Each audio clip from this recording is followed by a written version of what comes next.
morning, everybody, and welcome to another early morning show, a pre-recorded version. My wife has asked me to go to Detroit with her. Here's Kat. Obviously, it's pre-recorded. I had to bring in him. But she had a walk in Detroit at the zoo she wanted to do. So someone has to chauffeur her, so there I am. While she's out walking somewhere in Detroit, I am hanging with the kangaroos, or maybe the penguins. Nah, the penguins stink. I'm with the kangaroos. That's what I'm doing. So, hope it's not raining on me. That would really kind of suck. All right, so here we go. We'll never miss an early morning show. In the background today, we have one of my favorite groups from the aughts. One of my absolute favorite CDs. The New Pornographers, and it's called Electric Version. Absolutely love this. The case that Nico Case was in this group. Just it's available on vinyl now, and someday I need to get that because really a favorite of mine from the aughts. Enjoy it. Actually, this is my second take on this because the first one, the music was so loud, I was screaming, and I go, maybe I should turn the music down a little bit. When I was out this week, I bought a couple books. Here we go, The Life and Music of James Brown, The One. I'm looking forward to this read. Pretty thick book on here, but James Brown had such a fascinating life. That should be good. And I've never read this one, and it's an older one, Heroes and Villains by the Beach Boys.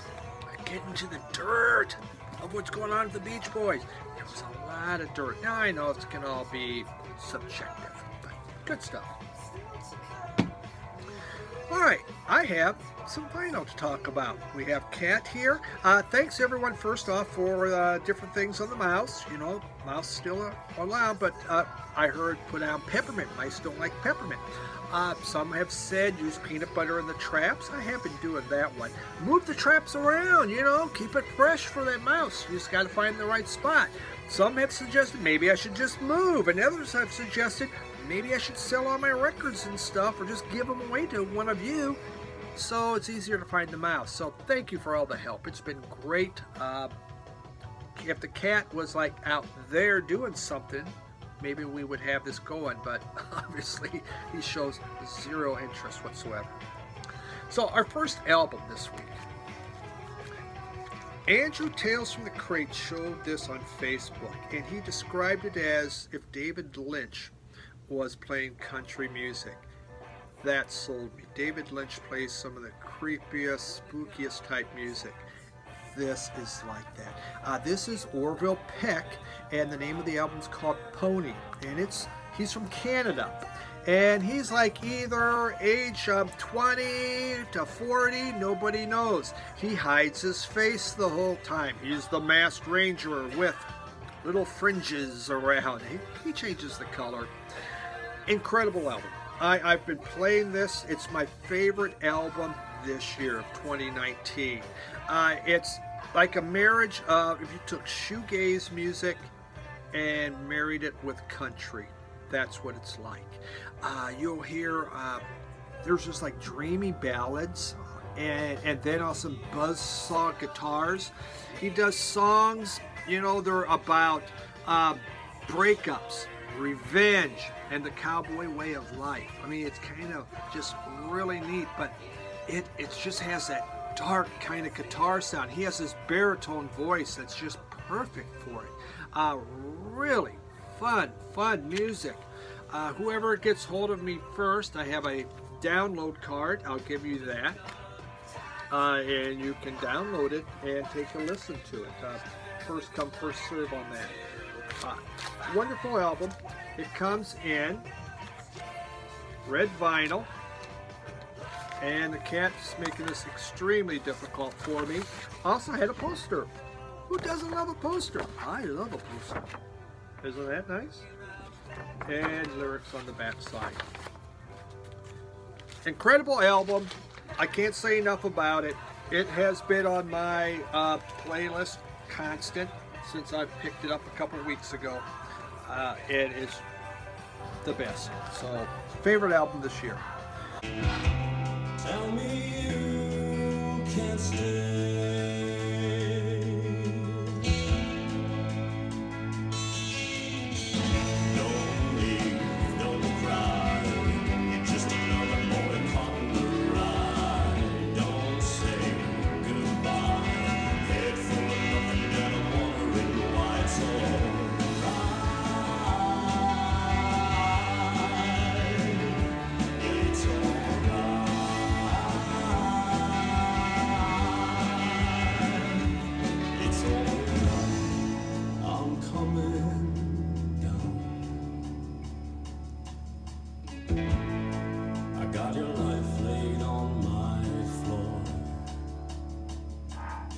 next one, this came from Third Man Records.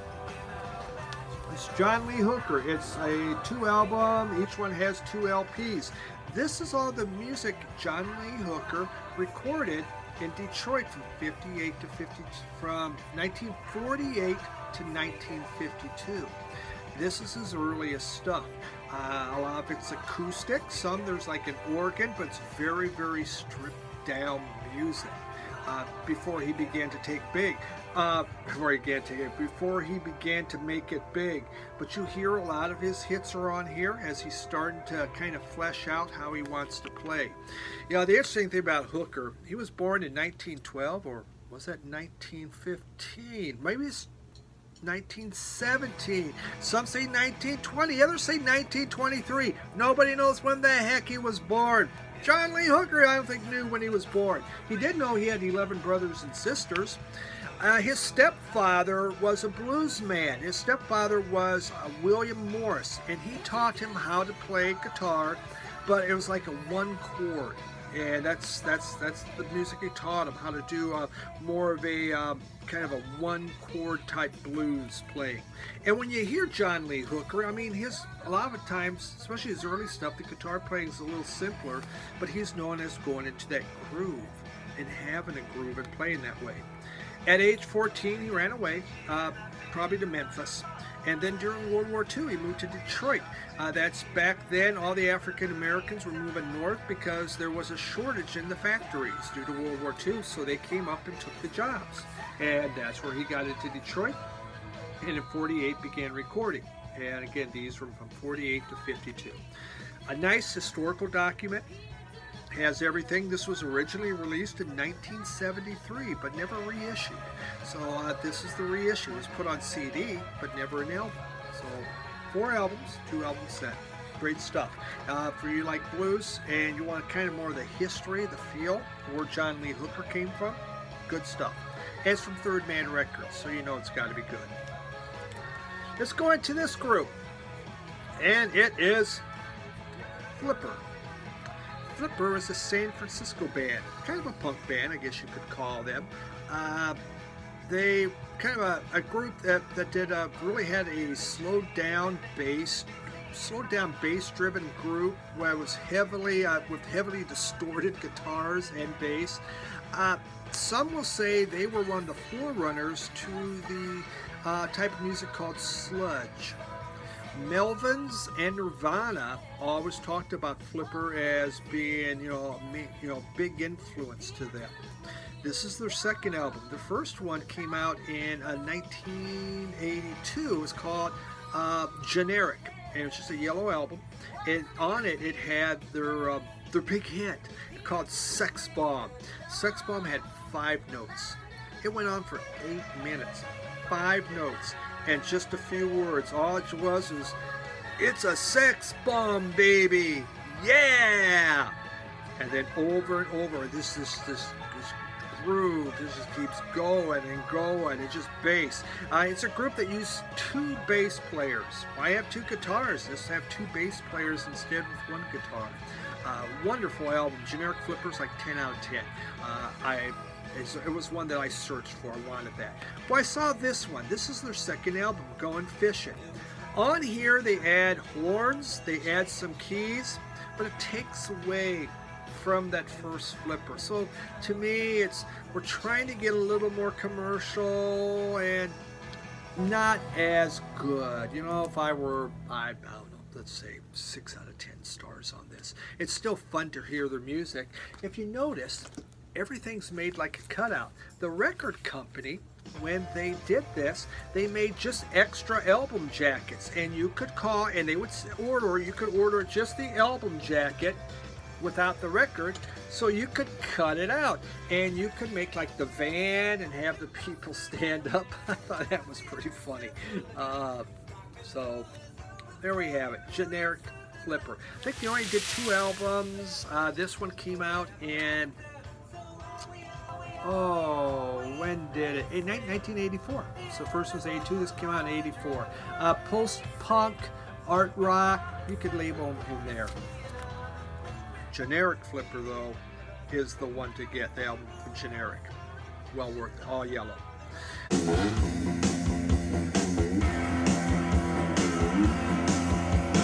Life, my friends, pass along. You need that grief if things are wrong. Sit down in peace and sing a song till all comes right.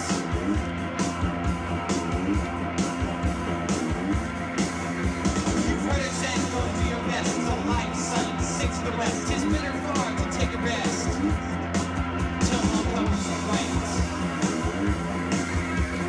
If you are troubled, some believe, or feel the pangs of coming grief, winds and waves will bring relief till all comes right. This is an original, a question mark in the Mysterians, 96 Tears. I got this from Hank at Smokestack Records. He had shown, I believe he got like a mono, something better, so he had one. I says, hey, if you're interested, I mean, if you want to get rid of it, I'll buy it. And so we worked out a price, and I bought it from him. It's an album I've looked for ages, just could never find a good copy. This thing's clean. It's beautiful clean. The vinyl is really, really nice on Cameo. Beautiful stuff.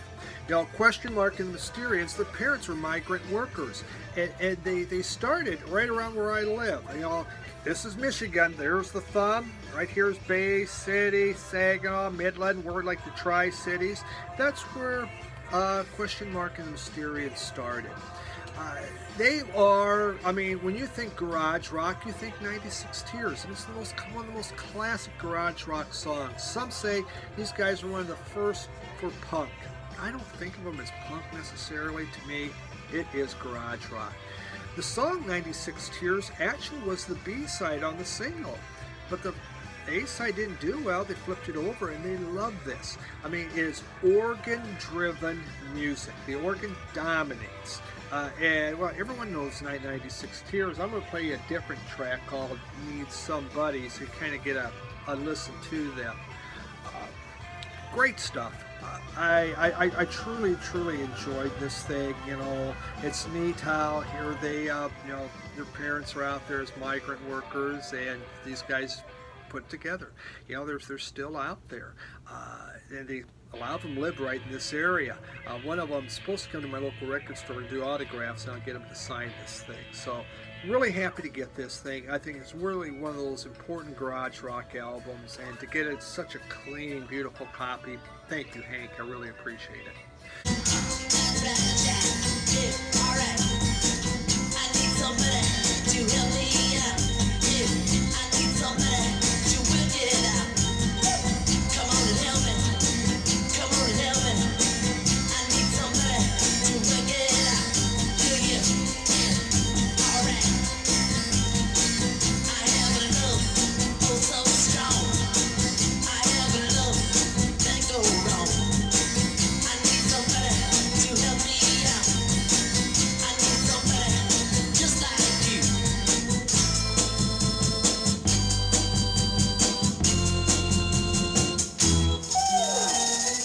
Of people, then I have some albums I want to show you from a guy. He's just another fat bearded man. That's the best way I can describe him.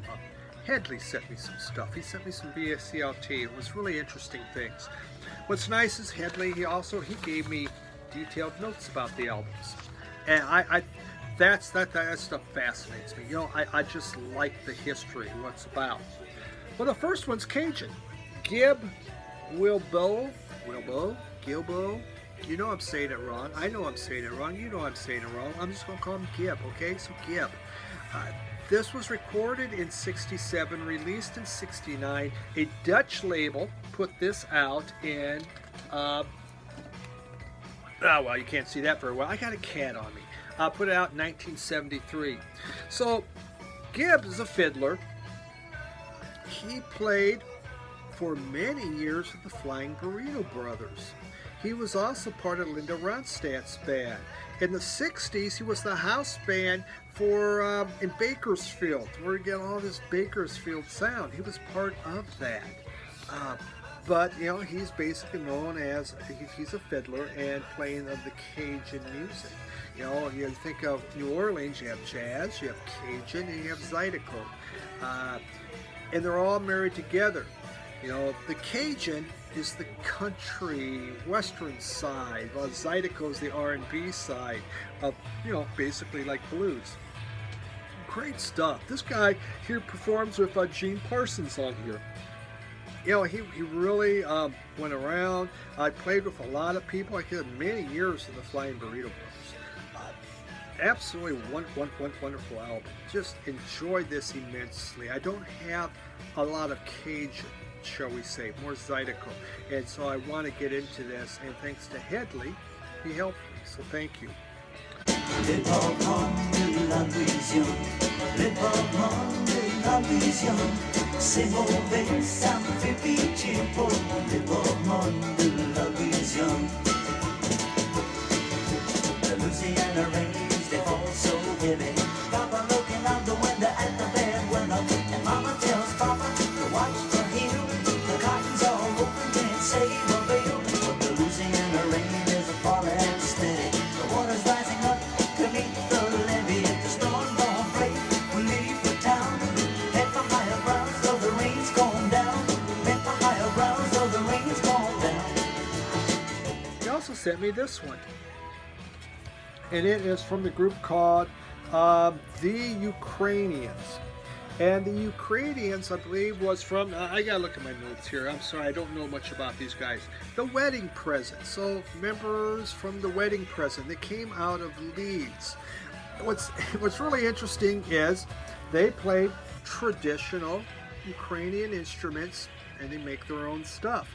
This one is covers, rock and roll covers. They do Back in the USSR, Good Vibrations, California Dreaming, Venus and Furs. I'm going to play you Psycho Killer from the Talking Heads. It's wonderful what they do with it. Telestar, a variety of other things. It's even written in Ukrainian and in English. Absolutely interesting, very fun music. This was a hoot. It came out in 2015. Actually, looks like originally done in 29 or in 22. 2002. Best of the Ukrainians, 1991 from 2002. So these guys were around a while. They still could very well be. Well worth it, very fun. If you ever see it, the Ukrainians, this is called A Short History of Rock Music. And it's wonderful. It is outstanding album. Ja nie можу змиритися з фактами, такі нервові я не можу, як ти. Не можу спати, моє ліжко горить, не додає електричний життя. Всі копили, що таке, дай, всі копили, що таке. Починай розмову, не можу захотіти, а тут багато, але нічого не скажу. Коли нічого сказати, тримаю руку назад. Хочу щось раз говориш, тому говориш ще раз. Всі копили, що таке, Then I'd mentioned in a video that I don't have a lot of English classical composers. So he sent me this one from Elgar Vaughan Williams. Enigma Variations, number 36. When you listen to this, it's like at the English countryside. And the English countryside's the most beautiful countryside in the world. Okay, the Alps is pretty damn good. But it is. It's gorgeous, it's relaxing, it's peaceful, it's beautiful. That's what this music is. Relaxing, beautiful, and peaceful. Totally unfamiliar with Vaughan Williams. So it was great to get this, to listen to it, to see what it sounded like. And I totally enjoyed it. So Headley, 3 home runs there. Absolutely loved them all, and I really appreciate that, and I appreciate your friendship. Been great. All right, next album, everyone's seen this a billion times. Everyone thought OVC's shown it. I'm just the last one. The Black Keys, you know, they hadn't produced an album since 2014. After that, their last album, they're tired. They're just tired. They got let's take a break, man. And they worked on their own separate side projects, did their own kind of thing, and finally last year says, let's get back together and work on an album. Within one day, they put together 3 songs. It was like they hadn't been separated. In 1 week, they did 15 songs. They ad-libbed the lyrics, and they worked on that later. And so what they came, their last 4 albums had been produced by Danger Mouse, and they had keys. This one is no keys, though it is black keys. This is black keys with no keys. It's guitar, drums, vocals. That's it. That's all they got going on there. And it's on red vinyl. Really good stuff. I like El Camino better, but Black Keys are a really consistent group. And this is another great consistent rock and roll album. It's guitar driven. The album cover, it's called Let's Rock. This was inspired by last year Tennessee did an execution. They hadn't done one in a long time. And it was for a murderer named Edmund Zagowski, I believe, Zagowski. And so get them all in, they get them strapped down, they ask him any last words, and he goes, let's rock! Rock and roll. Last words of a murder, let's rock. All right, he was ready to go. So the electric chair, oh, let's rock. That's why. Great music from the Black Keys.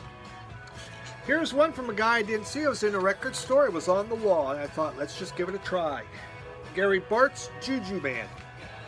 Gary Bart's born in 1940. He went to Juilliard. This guy knows how to play sax. He's played with Eric Dolphy, McCoy Tyner, and in the early 70s, Miles Davis gave him a call. And so he played with Davis. He plays on Live Evil and the Cellar Door sessions. You can hear him. From what I've read about him, a lot of his 70s music was kind of uneven, but this one was not. This is considered a very good album. This came out in 1976. The very first song, Juju Man, it's a tribute to Love Supreme by John Coltrane. He loved John Coltrane.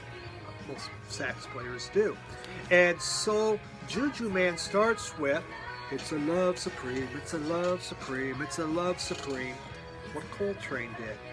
And it goes into some of the riffs, and it does its own thing. The next song, called My Funny Valentine, it has vocals in that, so he uses vocals, something you weren't hearing as much, especially in the 70s. His ballads are nice, but this thing swings. When this guy swings, he really swings, and it sounds very, very good. It was a good listen. It is on Catalyst Records. Said he was unknown to me, so it was fun to get this, fun to hear it. I can consider it his best of the 70s albums. Yeah, everyone has their own opinions though, right? For me it is, because it's my only one. It was a nice pickup.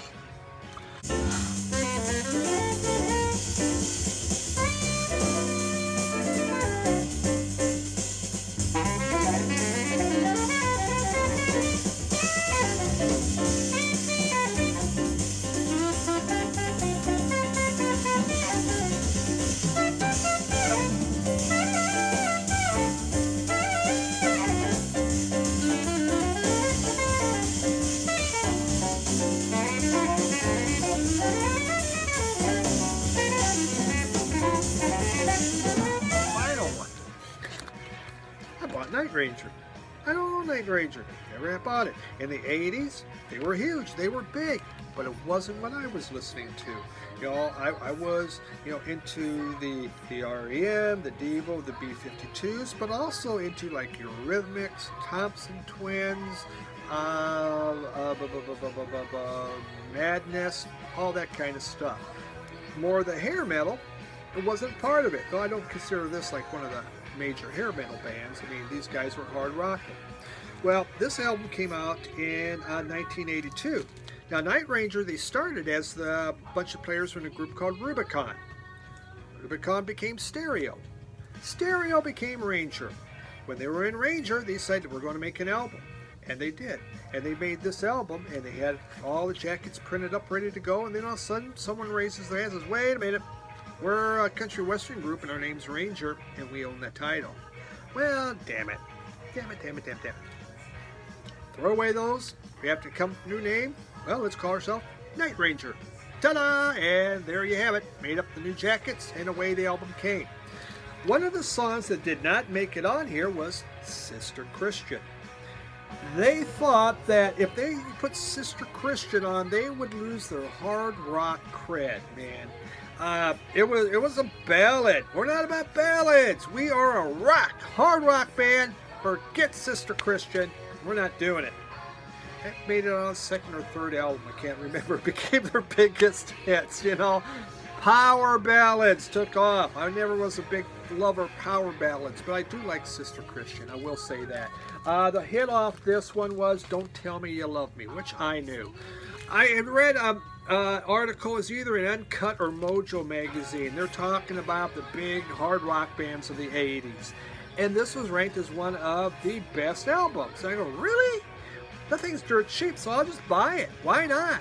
And listen to it. And I liked it. It's good. Am I a Night Ranger fan? I can't say I am. But I liked it. And it was, you know, if that's your deal, I can see why you really enjoyed it. So there we have it. Night Ranger. All right. Hey, all done. Thank you. Thanks for watching. Thanks for spending some time with me this week. Look forward next week. We'll have a whole nother eclectic batch of music. I've bought a variety of some really different stuff. I mean, it's really different, even for me. So be on the lookout for that. New subscribers, thank you. It's been kind of a bit slow lately. It's all right. It doesn't matter. But if you want, subscribe, that's fine. Working again, getting closer to getting this contest going that I have. So hopefully we can do that soon when we hit 1,000. But I do appreciate everybody. Thank you so much. Thank you, Headley, another fat bearded man. Thank you, Hank, Smokestack Records. And of course, always got to thank Tales from the Crate there, and Andrew for that recommendation. That's what we're about in the BC. We recommend, we help us explore. Everyone, have a great week, and thank you for watching.